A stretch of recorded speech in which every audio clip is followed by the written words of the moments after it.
성경 말씀 사도행전 4장 10절부터 12절 말씀 봉독합니다. 신약 성경 192쪽입니다. 너희와 모든 이스라엘 백성들은 알라. 너희가 십자가에 못 박고 하나님이 죽은 자 가운데서 살리신 나사렛 예수 그리스도의 이름으로 이 사람이 건강하게 되어 너희 앞에 섰느니라. 이 예수는 너희 건축자들의 버린 돌로서 집 모퉁이의 머릿돌이 되었느니라.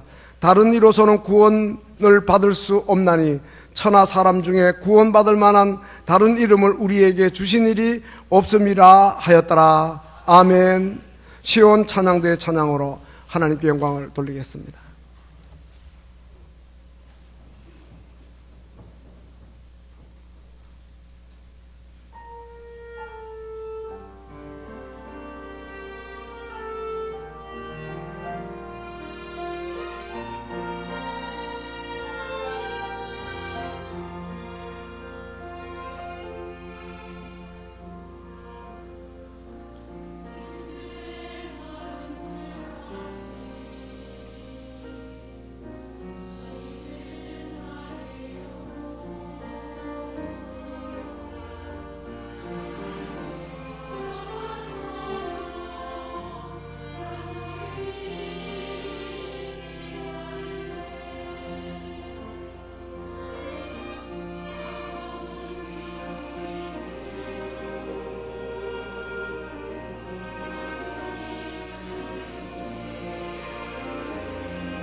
아멘.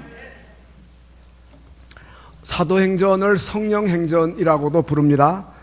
사도들의 행적이지만 그 배후에 성령님이 계신다고 하는 뜻입니다. 부활 승천하신 예수님의 명령을 따라서 사도들이 감람원에서 예루살렘으로 내려와 마가의 다락방에 모여가지고 거기에는 예수님의 어머니 마리아도 있고 예수님의 아우들도 있고 120명이 모여 마음을 같이 해서 오로지 기도에 힘쓰므로 성령의 충만함을 받게 됩니다. 그 가운데 베드로는 리더의 역할을 하고 있습니다. 성령 충만한 베드로가 나서가지고 설교를 할 때 그의 설교를 듣고 많은 사람들이 회개하고 세례를 받고 성령을 선물로 받는 일이 있었는데 그 숫자가 3,000명이나 되었다고 하였습니다. 이 베드로와 함께 또 요한이 사도행전 3장을 보면 성전에 기도하러 올라가다가 날 때부터 걷지 못한 사람을 만납니다. 그 사람은 성전 미문에 앉아가지고 성전 순례자들에게 구걸을 하는 그러한 사람이었습니다. 그날 또 그는 사도들에게 은과 금을 구했지만 그러나 사도들에게는 은과 금이 없었어요. 그래서 자기들에게 있는 나사렛 예수의 이름으로 명하여 일어나 걸어라 이렇게 하였습니다. 그러니까 이 사람이 일어나서 걷게 되니 얼마나 기쁘겠어요. 성전으로 들어가면서 하나님을 찬미하는데 거기에 사람들이 모여들었습니다. 그때 베드로는 그들에게 외치기를 이스라엘 사람들아 이 일을 왜 놀랍게 여기느냐. 우리가 무슨 개인의 힘으로 그 권능과 경건으로 이 사람을 걷게 한 줄로 아느냐? 그러면서 이 사람을 걷게 한 것은 나사렛 예수 그리스도라고 하는 이러한 설교를 이제 하는 거예요. 오늘 본문 10절에서도 마찬가지입니다. 너희와 모든 이스라엘 백성들은 알라. 너희가 십자가에 못 박고 하나님이 죽은 자 가운데서 살리신 나사렛 예수 그리스도의 이름으로 이 사람이 건강하게 되어서 너희 앞에 섰다. 이 예수는 너희의 건축자들의 버린 돌로서 집 모퉁이에 머릿돌이 되었다. 이렇게 예수님에 대해서 설명을 하고 있는 것입니다. 그리고 또 12절에서는 다른 이로서는 구원을 받을 수 없나니 천하 사람 중에 구원받을 만한 다른 이름을 우리에게 주신 일이 없다. 그러면서 오직 예수를 전하고 있습니다. 이번 설 이제 연휴를 맞아가지고 고향을 찾기도 하고 그리고 가족들, 친인척들, 친구들 오랜만에 만나실 텐데 우리도 베드로처럼 우리의 구원자 예수님을 담대하게 전했으면 좋겠어요. 만나는 사람들마다 우리의 말로 전하고 은연중에 우리의 삶으로 오직 예수님을 전했으면 좋겠어요. 그래서 오늘 아침 오직 예수라는 설교 제목으로 말씀을 나누며 은혜를 받고자 하는데 그러면 왜 오직 예수인가? 11절에 건축자의 버린 돌로서 집 모퉁이의 머릿돌이 되신 예수 그리스도를 우리가 전하자는 거예요. 여러분, 집 모퉁이의 머릿돌은 집의 기초석을 가리킵니다. 이 기초석은 매우 중요해요. 우리가 건물을 지을 때 보면은요, 관공서에 그 허가를 내주는 직원들이 말이죠, 다른 때는 안 와도 건물 기초를 놓을 때, 그 푸팅이라고도 하고 방석이라고도 하는데 그 일을 할 때는 꼭 와서 검사를 하고, 물론 감리사도 검사를 합니다. 왜냐하면 그 기초석이 큰 건물을 받쳐야 하고, 그리고 집 모퉁이에 이제 이 머릿돌이니까 모든 건물을 연결하는 이러한 중요한 역할을 하기 때문이에요. 그래서 철근이 제대로 숫자에 맞게 들어갔나, 철근의 굵기가 어떠한가 다 살펴보는 것입니다. 그렇게 해서 집을 튼튼하게 반석같이 이렇게 이제 기초석 위에다가 세우면 나중에는 비가 내린다 해도, 창수가 난다 해도, 바람이 불어 그 집에 부딪힌다 해도 결코 무너지지 않는 거예요. 우리의 인생의 집도 그렇고 우리의 믿음의 집도 그렇습니다. 기초가 튼튼하고 이 집 모퉁이의 머릿돌이 견고해야 됩니다. 우리의 가정도 그렇고 생업도 그렇고 우리나라도 그렇습니다. 그런데 우리 모두의 기초석 모퉁이 돌이 무엇입니까? 우리가 가지고 있는 재물입니까? 우리의 신분입니까? 우리가 배운 지식입니까? 아닙니다. 이 우주 만물을 창조하시고 하나님의 아들이신 능력과 지혜와 영광이 무한하신 예수 그리스도, 그리고 그분의 말씀이 우리의 든든한 기초석이 되고 집모퉁이의 머릿돌이 되는 것입니다. 그러므로 누구든지 그 든든한 기초석이 되고 모퉁이 돌 되시는 예수님 위에 우리의 삶을 세우고 우리의 믿음을 세우면 결코 무너지지 않고, 그리고 이제 전능하신 하나님하고 연결이 되어 가지고 우리가 평안으로 연결되고 행복으로 연결되고 무한한 기쁨으로 연결되는 것입니다. 이 세상의 모든 좋은 것들이 바로 예수 그리스도로 말미암아 우리에게 오는 줄로 믿습니다. 시편 33편 12절에서는 여호와를 자기 하나님으로 삼은 나라 곧 하나님의 기업으로 선택된 백성은 복이 있다, 이렇게 말씀하고 있습니다. 여러분, 예수 그리스도를 여러분 인생의 기초로 삼으시고 또 집모퉁이의 머릿돌로 삼으시고 주님이 베푸시는 그러한 복을 받으셔서 참으로 하나님을 영화롭게 하는 귀한 분들 다 되시기를 주님의 이름으로 축원합니다. 세계의 모든 사람들은 노벨상을 가장 영광스럽게 생각합니다. 그런데 노벨상을 받고도 불행하게 생을 마친 사람도 없지 않아요. 노벨 문학상을 받은 해밍웨이는 알코올 중독자가 됐어요. 결혼을 4번이나 하는 그러한 실패를 겪었고 마지막에는 엽총으로 자살하고 말았어요. 까미나 모파상도 불행한 죽음으로 죽었어요. 국내외의 유명 인기 스타들도 역시 마찬가지예요. 우리가 겉으로 보는 것 같이 그렇게 행복하지 못한 경우가 너무도 많은 거예요. 왜 그럽니까? 그들에게 집모퉁이 머릿돌 되시는 예수님이 없기 때문에 그런 거예요. 아무리 부와 기를 누리고 인기를 독점한다 해도 허무할 수밖에 없고 기쁨과 행복이 없는 거예요. 알버트 슈바이처는 노벨상을 받았습니다. 그는 아프리카에서 가난한 사람들과 병든 사람들을 위해 살았습니다.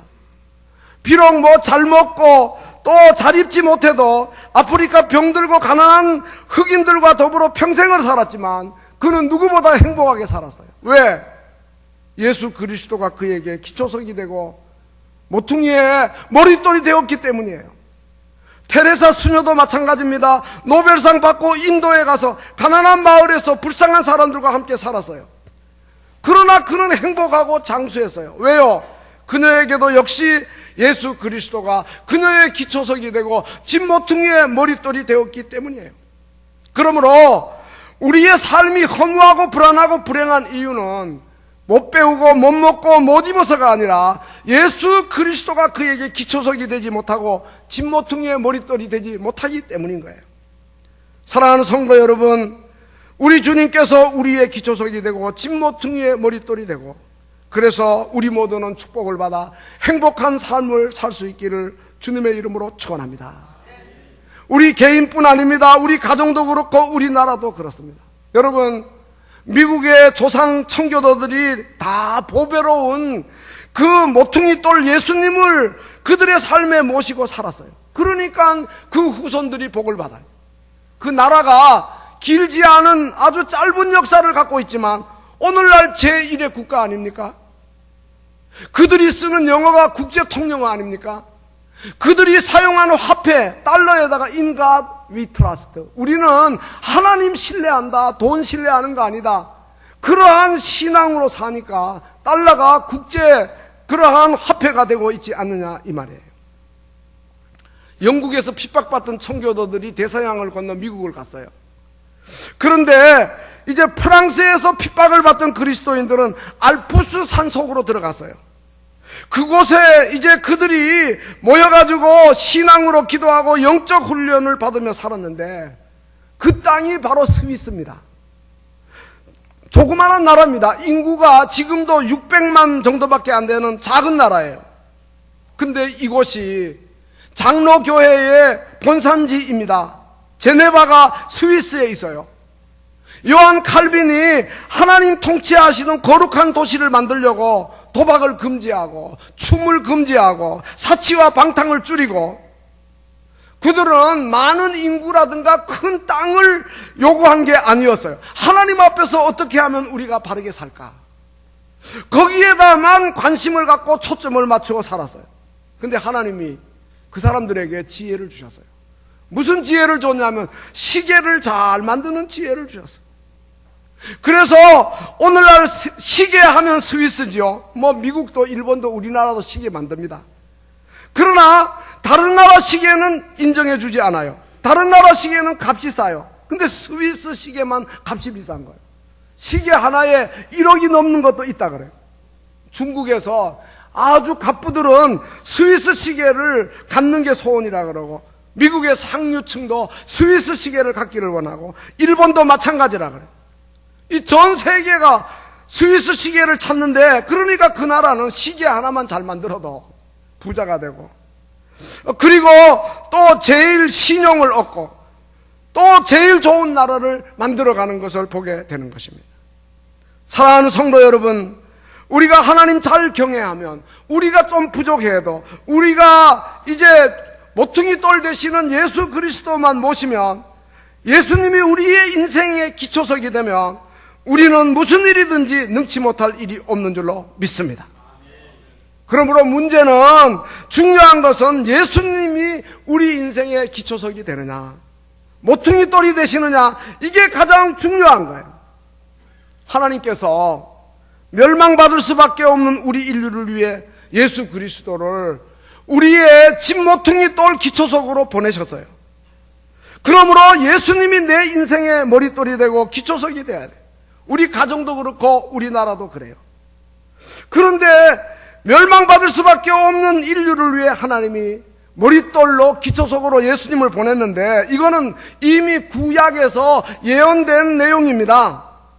시편 118편 22절 23절 보면, 건축자의 버린 돌이 집 모퉁이 머릿돌이 되어서 여호와께서 이렇게 우리 눈에 기이한 일을 행하셨다고 벌써 예언하고 있고, 뿐만 아니라 이사야 28장 16절을 보면요, 보라, 내가 한 돌을 시온에 두어 기초를 삼고, 그리고 이 귀하고 견고한 기초돌이 된다고 말씀했는데요, 그러면은 절대로 다급한 일이 없을 것이다, 이렇게 주님이 말씀하고 있어요. 구약의 예언이에요. 한 돌, 귀하고 견고한 기초돌, 건축자의 버린 돌이지만, 그러나 집모퉁이의 머릿돌 되시는 예수 그리스도, 다 예언했는데, 근데 유대인들은 예수님을 바로 알지 못하고, 예수님의 그 가르침과 그리고 이제 그 교훈이 자기들 사고하고 맞지 않는다고 예수를 십자가에 못 박아 죽였어요.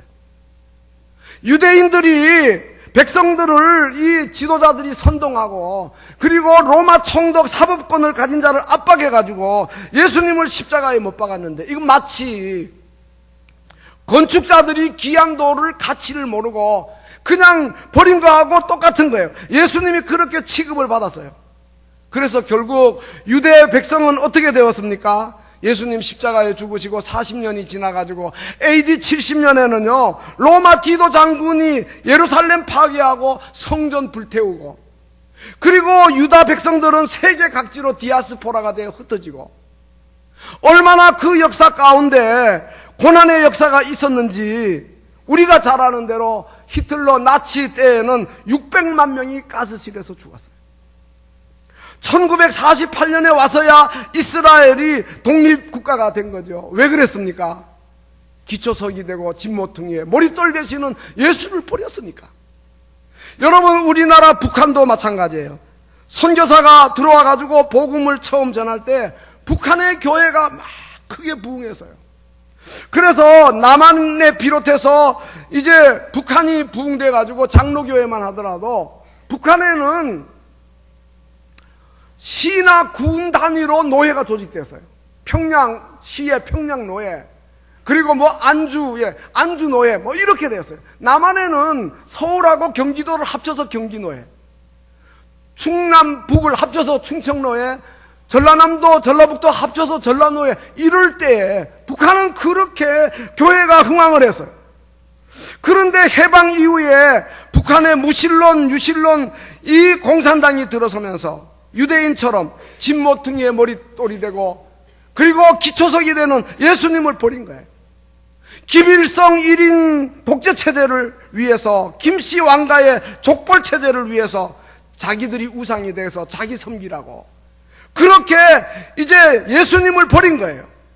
만일 그들이 예수님을 버리지 않았다면, 예수님이 그들에게 진모퉁이의 머릿돌이 되셨더라면 북한이 남한처럼 하나님의 복을 받아서 잘 살 텐데, 지금처럼 저렇게 어렵지 않을 텐데, 예수 그리스도라고 하는 모퉁이 돌을 그들이 버렸기 때문에 북한 동포들이 지금 저렇게 고생하고 있는 거예요. 사랑하는 성도 여러분, 예수님은 건축자들의 버린 돌처럼 취급을 받았지만, 그러나 오히려 진모퉁이의 머릿돌이 되셨어요. 유대인에게 버림을 받고 십자가에 못 박혀 죽였지만, 그러나 예수님 십자가의 죽으심으로 끝나지 않았어요. 오히려 예수님은 무덤에서 장사 지낸 바 되었다가 3일 만에 다시 살아나셔서 부활하셨어요. 그리고 예수님 십자가와 부활로 말미암아 우리의 구원이 완성되고, 지금도 승천하셔서 하늘보좌 우편에서 우리를 위해 큰 대제사장으로 중보하고 계신데, 바로 예수님이 우리의 참 모퉁이 돌이고 요긴한 머릿돌이고 기초석이 되고 있는 거예요. 베드로전서 2장 6절에서 이렇게 말씀합니다. 보라, 내가 택한 보배롭고 요긴한 모퉁이 돌을 시온에 두었다. 그러면서 저를 믿는 자는 부끄러움을 당하지 않는다 그랬어요. 에베소서 2장 20절에서도 그리스도 예수께서 친히 모퉁이 돌이 되셨다 이렇게 말씀하고 있어요. 그러므로 우리 모두가 다 보배로운 모퉁이 돌이 되신 예수 그리스도를 우리들의 삶에 모시고, 시편 23편에 나와 있는 그대로 다윗처럼 여호와가 우리의 목자 되시고 우리를 푸른 초장 잔잔한 물가로 인도하시고, 또 이제 우리의 영혼을 소성케 하고, 또 이제 우리가 사망의 음침한 골짜기 다닐지라도 해받지 않도록 그 지팡이와 막대기로 안위해 주시고, 평생 동안 선하심과 인자하심이 우리를 따르고 여호와의 집에가 영원히 거하는 귀한 복을 누리는 복된 성도들이 다 되시기를 주님의 이름으로 축원합니다. 예수님은 또 우리 교회의 머릿돌이고 기초석입니다. 마태복음 16장에 보면 예수님이 제자들에게 너희는 나를 누구라 하느냐 물었습니다. 그때 베드로가 대답합니다. 주는 그리스도시요 살아계신 하나님의 아들이십니다. 주님께서 그의 고백을 들으시고 칭찬하셨습니다. 바요나 시몬아 내가 복이 있도다 그렇게 이야기하시면서 너는 베드로라. 헬라말로 베드로예요. 히브리말로 게바, 그리고 우리말로 반석이에요. 내가 이 반석 위에 내 교회를 세우리니 말씀했어요. 음부의 권세가 이기지 못하리라 말씀했어요. 예수님의 이 말씀의 뜻은 천주교회가 생각하는 것처럼 교황이 베드로 반석, 그 초대 교황이라고 베드로를 말하죠. 그 뜻이 아니에요. 베드로는 예수님의 그런 칭찬을 받았지만 그의 믿음이 흔들렸어요. 예수님 3번이나 모른다 부인하고, 그리고 자기는 예수와 아무 상관이 없다고 그렇게 말할 만큼 실패자였어요. 그러니까 그가 그의 힘으로 반석이 된 게 아니라는 거죠. 그러므로 예수님의 이 말씀의 의미는 베드로의 신앙 고백, 주는 그리스도시요 살아계신 하나님의 아들이라고 하는 그 신앙 고백이 반석이라는 거예요.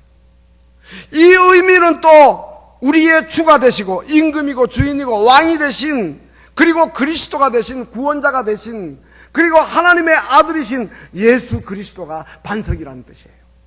그러므로 오늘 우리 교회는 이 반석 되시는 예수 그리스도를 교회의 기초석으로 삼고, 이 모퉁이 돌 되시는 예수 그리스도 위에 든든히 서서 주님이 우리에게 베푸시는 이러한 은혜와 복을 넘치게 받아야 할 줄로 믿습니다.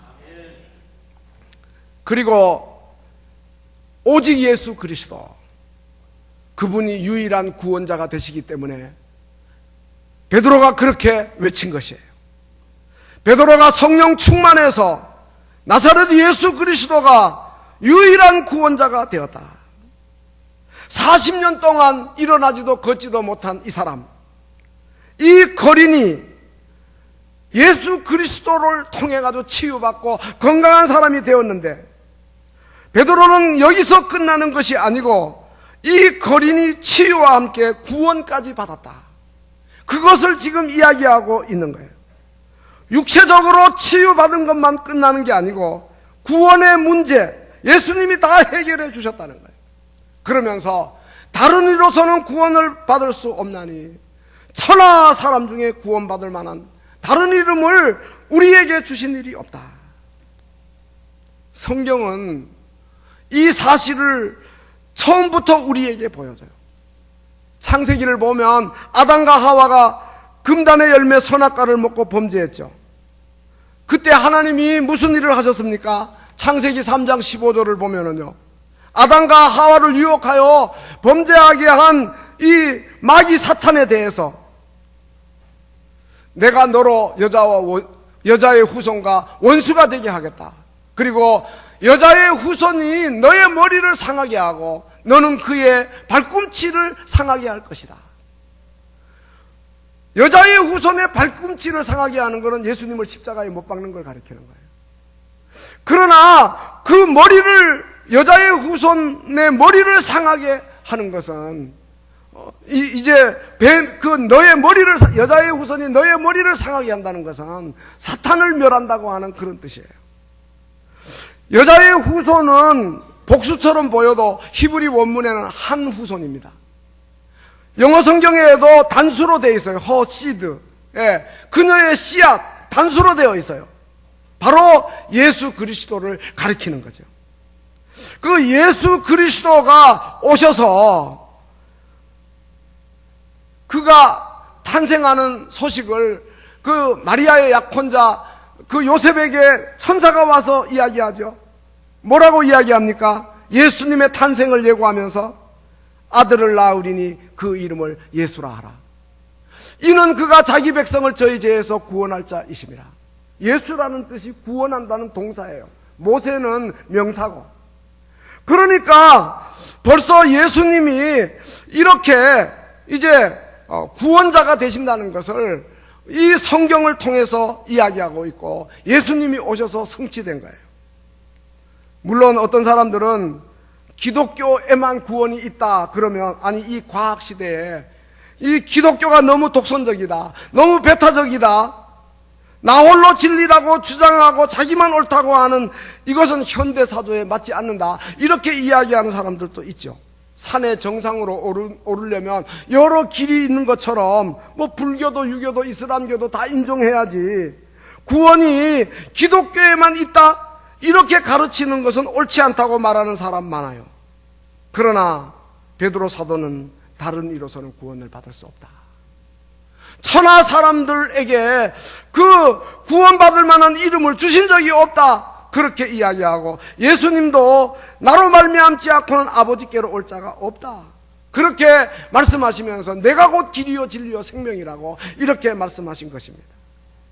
여러분, 왜 그렇습니까? 그 이유가 무엇입니까?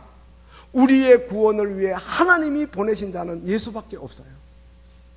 그리고 이제 우리의 죄 문제를 해결해주고 죽음의 문제를 해결해주고, 그리고 우리에게 영생과 부활을 주실 분은 무덤에 장사 지내었다가 다시 살아나신 예수 그리스도밖에 없는 거예요. 그러므로 이제 우리가 예수 그리스도 그분만, 오직 예수, 그분이 우리의 구원자가 되시고 또 우리의 모퉁이의 머릿돌이 되시고 우리의 기초석이 되시는 거죠. 여러분, 예수님이 왜 십자가에 못 박아 죽으셨습니까? 왜 기독교가 유대인들에게 미움을 받았습니까? 예수님이 하나님의 아들이고 유일한 구원자라고, 예수님만이 진리요 생명이라 하니까 그들이 예수님을 미워해서 십자가에 못 박고 예수님을 따르는 자들을 핍박했던 거예요. 한국교회가 일제시대 때 무서운 핍박을 받았는데 일본은 다신교입니다. 그럼에도 불구하고 이제 그들이 신이라고 모시는 우상이 그 나라에는 가득해요. 그래도 기독교가 핍박받은 것은 유일한 구원의 종교라고 기독교가 외쳤기 때문이에요. 그러니까 신사참배를 반대하고 이렇게 하니까 한국교회 성도들이 무서운 핍박을 받아 투옥도 되고 순교도 한 거죠. 초대교회도 마찬가지입니다. 로마 제국 시대에 예수만이 유일한 구원의 길이라고 외치고 로마 황제를 신으로 받들거나 숭배하는 일을 거절하니까 초대교회 성도들이 붙잡혀가서 원형 경기장에서 사자의 밥이 되고 화형을 당하고 그리고 순교하고 그들의 도피처인 그 지하 동굴이 카타콤 생기는 것을 우리가 알게 되는 것입니다. 여러분, 진리는 하나일 수밖에 없어요. 모조품은 뭐 많지만 정품은 하나밖에 없는 거예요. 예수 그리스도만이 우리의 유일한 모퉁이 돌이고 유일한 구원자십니다. 하나님이 죄로 말미암아 타락한 인류를 구원하기 위해 보내신 분은 오직 예수님 한 분밖에 없는 줄로 믿습니다. 우리를 죽음에서 지옥 형벌에서 구원하기 위해 우리 죄를 대신해서 십자가에 피 흘리신 예수 그리스도만이, 그분이 우리의 구원자인 줄 알고 우리 호흡이 있는 마지막 순간까지 살아도 죽어도 주를 위해 살고 주를 위해 죽는 유일한 구원자 예수님을 널리 세상 사람들에게 전하고, 비록 이 땅에서 우리가 연약하고 부족하게 살지만 그러나 이 세상 떠날 때 우리를 천국으로 인도하시고 품에 안아주실 분은 예수님밖에 없는 줄 알고 오직 예수 외치는 복된 성도들이 다 되시기를 주님의 이름으로 축원합니다. 국민일보에서 어느 목사님이 간증하신 것을 봤어요. 자기 어머니가 자기를 길가 나무 밑에 낳았다 그래요. 그래서 어릴 때 그 이름이 길에서 났다고 길새라고 이렇게 불렀다 그래요. 자기 어머니가 만삭된 몸으로 그 외할머니하고 고사리를 꺾기 위해 산에 올라갔는데 산에서 갑자기 진통이 온 거예요. 그래서 할 수 없이 집으로 내려오는데 집에 다 오지를 못해서 길가에서 나무 밑에서 해산을 했다는 거예요.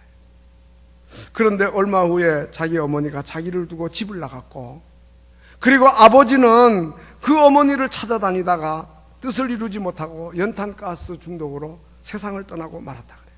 그러니까 이분이 하루아침에 고아가 된 거예요. 할머니 할아버지 집에서 자라는데 7살 때에 초등학교 입학 안내서가 친구들 집에 날아드는데 자기 집에는 아무 소식이 없었어요. 알아봤더니 아버지 어머니가 그러는 동안 출생신고를 안 한 거예요.